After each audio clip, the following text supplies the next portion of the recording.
पुढच्या 10 वर्षात काय वातावरण होणार आहे तुम्हाला कल्पना आहे? शासन आपल्या बाजूनी आहे? शासन हिंदूंच्या बाजूनी आहे का?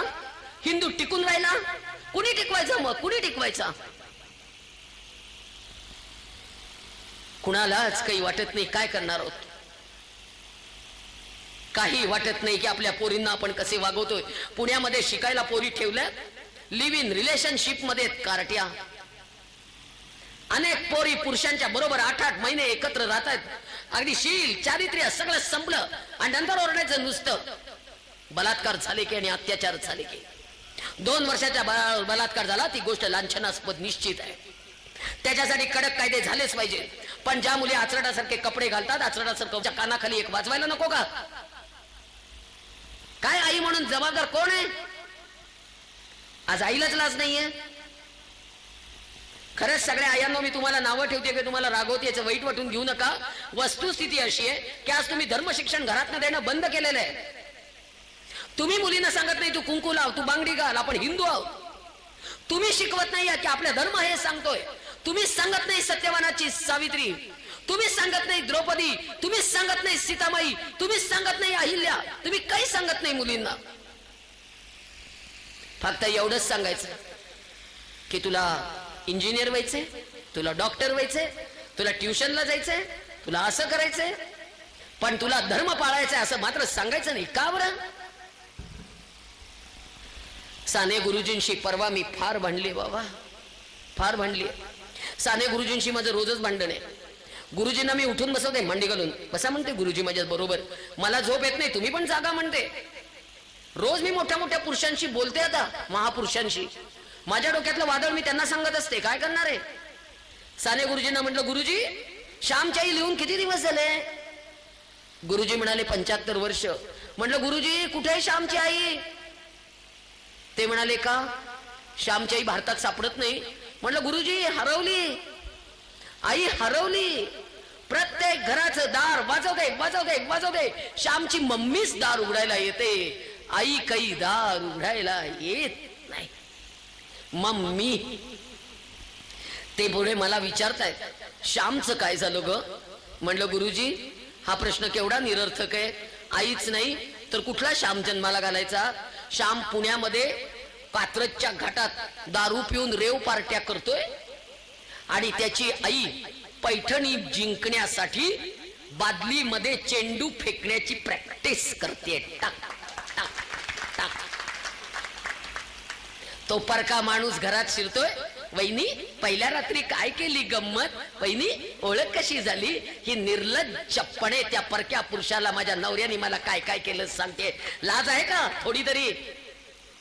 आणि नंतर पैठणी जिंकते आणि नवरा उचलून घेतोय. हे वडील आणि ही आई, कसा टिकवू मी धर्म? कुठल्या धर्माची भाषा शिकवू आता? आधीच सगळीकडनं धर्म संकटात आहे, देश संकटात आहे, सगळीकडनं गळा दाबला जातोय आणि आम्ही मात्र नुसते नाचतोय नाचतोय. वाजलेत 12, वाजलेत 12, वाजलेत 12. आधी वाजले संस्कृतीचे 12. नाचतायत, धिंगाणा घालतायत. काय त्या टीव्हीच्या मालिका, काय ते अवतार, सगळ्या आमच्या धर्माची लक्तर सगळी रस्त्यावर. पूर्वी सगळे नट हिंदू होते, नट्या मुसलमान होत्या. आज सगळे नट मुसलमान आहेत, पोरी मात्र आमच्या आहेत. का? आणि का उघड्या वागड्या आहेत आमच्या मुली? का इतक्या निर्लज्ज झाल्या आमच्या मुली? का धर्माची किंमत वाटत नाही आम्हाला? कसे टिकणार आम्ही आता? किती गेल्या मुली संगमनेर मधनं? आहे का हिशोब?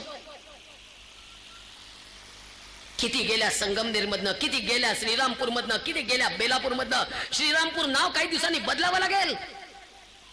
इतकी भयान परिस्थिती त्या श्रीरामपूरची. ऐकत जागेवर आपण जाऊन एकदा सगळ्या पोलीस स्टेशनला बघा, सगळीकडे मिसिंगच्या तक्रारी आहेत. सगळ्या पोरी आपल्याच बेपत्ता आहेत. एकही तक्रार चोरी आणि दरोड्याची आता पोलीस स्टेशनला नाहीये. सगळीकडे पोरी मिसिंग, पोरी मिसिंग, पोरी मिसिंग. कुठे गेल्या मुली? कोट्याधीश बापाची पोरगी, 4 गाड्या बसायला, 4 गाड्या, हाताखाली नोकर. प्रचंड श्रीमंत बापाची पोरगी भंगार गोळा करणाऱ्या पोराबरोबर निघून जातीये. MSc first class. लाज आहे का तिला? गटार साफ करणाऱ्या पोराबरोबर जातीये, शेजारच्या झोपडपट्टीत राहतीये, तांब्या घेऊन संडासला बाहेर जातीये, जिचं स्वतंत्र बेडरूम होतं इतके दिवस. आता एवढं मोठं पोट आलंय, त्याच्या दारात बसून एवढं नॉनव्हेजची भांडी घासतीये, त्याच्या आधीच्या 2 बायका जिवंत आहेत. काय करणार आहे त्या पोरींचं? किती संकट आहे. फतवे निघाले, फतवे. रोजचा रोजगार घेऊन जाणे, एक हिंदूंची पोरगी बटवा. केवढं मोठं संकट आहे, भयान. या मुलांना वाटेल तेवढे पैसे पुरवले जातात. या मुलांनी फक्त कॉलेजच्या भोवती फिरायचं आणि आमच्या मुली एक एक एक एक एक करून ट्रॅप करत जायचं. रेट लावले यांनी आमच्या मुलींचे रेट. जैन, गुजराती, मारवाडी, माहेश्वरी पोरगी 4.5 लाख रुपये, ब्राह्मण मुलगी 5, शीख मुलगी 6, मराठा मुलगी 4.25, माळी समाज 4, इतर ओबीसी 3.5, 3, 2, 1. एवढ्या धर्मावर सांगते तरी निर्लज्जपणे उठून जाणारे आमचे हिंदू. काय करायचं त्यांचं त्या पौरींचं? एकाने पण माझं भाषण संपेपर्यंत सोडू नका जागा. इतकं चिडून चिडून चिडून 449 दिवस फिरतीये मी. अक्षरशः ती आई विचारत होती त्या मुलीला, असं का केलं लेकरा, असं का केलं लेकरा? रडणाऱ्या आईकडे बघून पोरगी सांगते, या बाईला मी ओळखत नाही, हिला मी आयुष्यात कधी बघितलेलं नाही. 25 वर्ष शिकवलंय, 25 वर्ष. काय करायचं? या पोरींचा प्रतिष्ठा महत्वाची वाटत नाही, धर्म महत्वाचा वाटत नाही, समाज महत्वाचा वाटत नाही, काहीही महत्वाचं वाटत नाही. काय करणार आहोत या मुलींना शिकवून? त्याची तरी उत्तर द्या. आणि सगळ्या मुलींनो, मी तुम्हाला हात जोडून आज विनंती करते, तुम्ही आमचा विश्वास, तुम्ही सांगा मुलींना धर्मराज काय असतो तो. सांगा समाजाच्या वशीकरणाचा इतका जबरदस्त धोका आहे. तुमचा काळ्या जादूवर विश्वास नाहीये, पण माझा आहे. इथं ताईत, मांडीला ताईत, पायाला ताईत, 3-3 ताईत अंगावर लेकराच्या. ताईत काढेपर्यंत पोरगी शिव्या देत होती, ए बेंचोत मादरचोत हात नाही लगाना. वाटेल त्या शिव्या मी खात होते. आणि ज्या वेळेला अंगावरचे सगळे ताईत काढले त्यावेळेला पोरगी भानावर आली, ढसाढसा रडत होती. 60 दिवस लागले वशीकरण काढायला. कारण धर्माचं कवच नाहीये, कुठलाही नामजप शिकवला नाहीये, कुठलाही धर्म कवच नाहीये. दुबळ्या मनावर आघात आहेत बाई ते. श्वेता नावाची लग्न झालेली पोरगी गेली, इतकी भयान गेली आहे, सांगितलं तर अंगावर थरकाप होतो, इतकी भयान. तिच्या नवऱ्याचं मेडिकल स्टोअर. आला एक माणूस दुपारी विचारायला की मॅडम हे प्रिस्क्रिप्शन आहे का? ती म्हणाली की नाहीये. अहो म्हणे मालकांना विचारा ना. ती म्हणाली ते जेवायला गेले. एव्हा मोबाईलवर विचारा ना. ती म्हणाली माझ्या मोबाईलला बॅलन्स नाहीये. तर तो म्हणाला की माझी मोबाईल शॉपी आहे, द्या बॅलन्स घालून देतो. ही बावळट दिला त्याला नंबर आणि त्यांनी तिला बॅलन्स घालून दिला 100 रुपयाचा. तिने बॅलन्स घेतला आणि नवऱ्याला विचारलं ते प्रिस्क्रिप्शन आहे का? तो म्हणाला नाही. त्या माणसाला ती म्हणाली नाहीये. तो गेला आणि 8 दिवसांनी त्या मोबाईलला त्याचा फोन आला की मॅडम तुम्ही कुठे आहात? ती म्हणाली की दुकानात. ती म्हणाली मॅडम मला तुम्हाला भेटायचंय. ती म्हणाली मी तुम्हाला ओळखत नाही. असं कसं ओळखत नाही? मोबाईलवर त्या दिवशी 100 रुपयाचा तुम्हाला बॅलन्स घालून दिला ना. ती म्हणाली तू 100 रुपये तुझे घेऊन जा पण मला फोन करू नको. तर ती म्हणाली मी तुम्हाला फोन कुठे करणार आहे? तुमच्या नवऱ्याला मी सांगितलं की तुम्ही मला फोन करताय. तर ती म्हणाली मी तुला एकही फोन केलेला नाहीये. तर तो माणूस तिच्याशी उलटा वाद घालत होता की तू मला इतके मेसेज पाठवलेले, मी तुझ्या नवऱ्याला कळवलेले, जर तुम्हाला भेटायला आली नाही तर रात्री 12 वाजता दुकानातनं एकटा जाणारा तुझा नवरा आम्ही त्याला मारून खलास करू, तुला भेटायला आलं पाहिजे. इतकी भीती जबरदस्त दाखवली. शेवटी भेटायला गेली. भेटायला गेल्यानंतर काय पुढे झालं त्या पोरीला आठवत नाही. ती रोज जात राहिली, रोज जात राहिली, रोज लॉजवर नेत राहिला. किती मुलांनी तिच्यावर अत्याचार केला तिला सांगता येत नाही. पोरगी वेडी झाली. घरामध्ये अशी वावरायची की अंगावर काहीतरी भूत बीत समोर आहे का. नवरा घाबरला. त्यावेळेला तिला दिवस राहिले. तिच्या लक्षात ते केव्हा आलं? बाळ 6 महिन्याचं झाल्यानंतर आलेलं आहे.